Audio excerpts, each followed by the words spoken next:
Пловдивската телевизия. Вие сте с предаването "Акценти".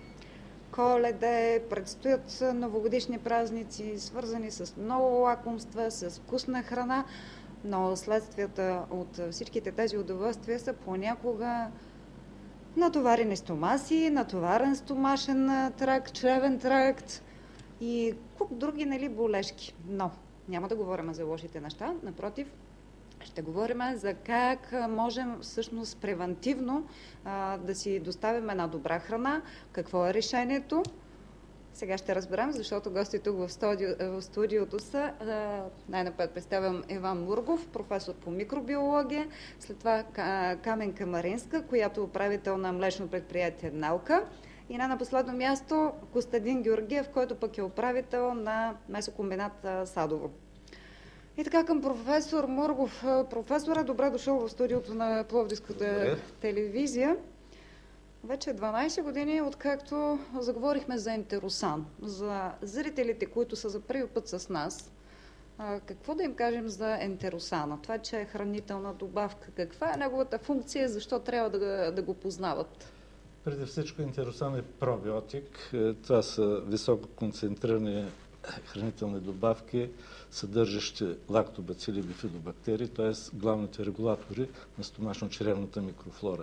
Не само регулатори, но тези микроорганизми доставят на човешкия организъм и на животинските организми безспорно биологично активни вещества, усилват имунната система и по този начин това са носителите на здрав храносмилателен тракт, а оттам и на високо здраве на човешкия организъм.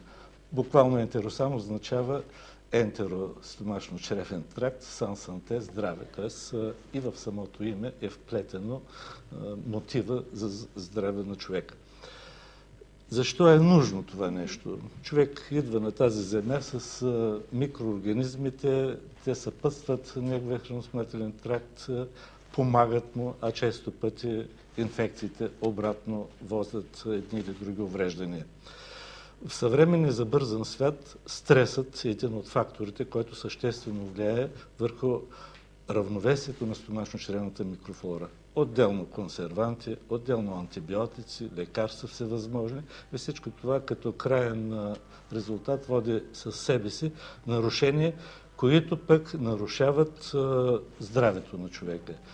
Създадените от нас пробиотици Ентеросан позволиха чрез регулиране на баланса на стомашно-чревната микрофлора да възстановим и много от здравните функции на организма, оттам и на здравето на човека. Вече, както споменахте, 12 години в аптечната мрежа тези продукти се срещат и те имат невероятно добър прием и добър ефект. Срещата ни днес, да. Само още един въпрос, защото като кажем пробиотици, така да не би широката аудитория да каже, че е вързано нещо с антибиотици и следващия момент, че това са лекарства. Много ми се иска да това е антипода. Про значи за, биотик живота, т.е. за живота. Това са онези полезни, живи микроорганизми, които естествено Бог е дал на човека, за да съпътстват и да поддържат неговото здраве. И моментите, в които по някакъв начин те изчезнат или бъдат увредени в нашия тракт, ние чрез тези препарати ги възстановяваме, т.е. възстановяваме естественото природно равновесие. В този смисъл няма нищо общо с антибиотиците. Но исках да продължа мисълта си по-нататък. Защо тук на тази маса днес сме тримата колеги?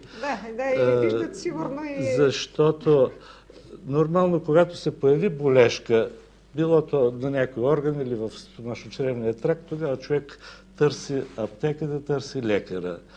И, за съжаление, в нашата страна профилактиката е твърде на ниско равнище, твърде на заден план. А има възможност хранителни продукти, в които протичат ферментационни процеси, каквото е киселото мляко и киселомлечните продукти, каквито са сурово сушените местни продукти и в редица други хранителни продукти, да се вложат под формата на стартерни култури, под формата на закваски, тези пробиотични, специално селекционирани микроорганизми, с тях да се повиши съдържанието на пробиотични бактерии и човек, като отива в магазина, купува се продукта, той констатира първо, че вкуса на тези продукти е естествен, природен и по-добър от това, което често пъти много се рекламира. На втори план, тук са потиснати всички странични нежелани процеси, като гнилостни процеси, откъдето пък идват проблемите на човешкото хранене. Особено това е характерно за местните продукти. Тук също протича ферментация. И когато дадем насочена ферментация, когато потиснем и изгоним токсигенната, патогенната микрофлора, ние даваме възможност продукта да добие своя колорит, вкусово ароматен и да бъде изцяло очистен от чужда микрофлора и от гнилостни процеси. Ето това е смисъла на нашата среща. Аз искам да благодаря на колегите, че посрещнаха така, прегърнаха идеята и с общи усилия. Вече не може в съвременния свят науката без практиката, ръка за ръка да вървят. И това е смисъла да кажем на вашите зрители какво сме направили, какъв е ефектът от цялата тази наша дейност и да знаят, че за хубавите, качествени продукти, за тяхното здраве специалистите мислят. Се грижат.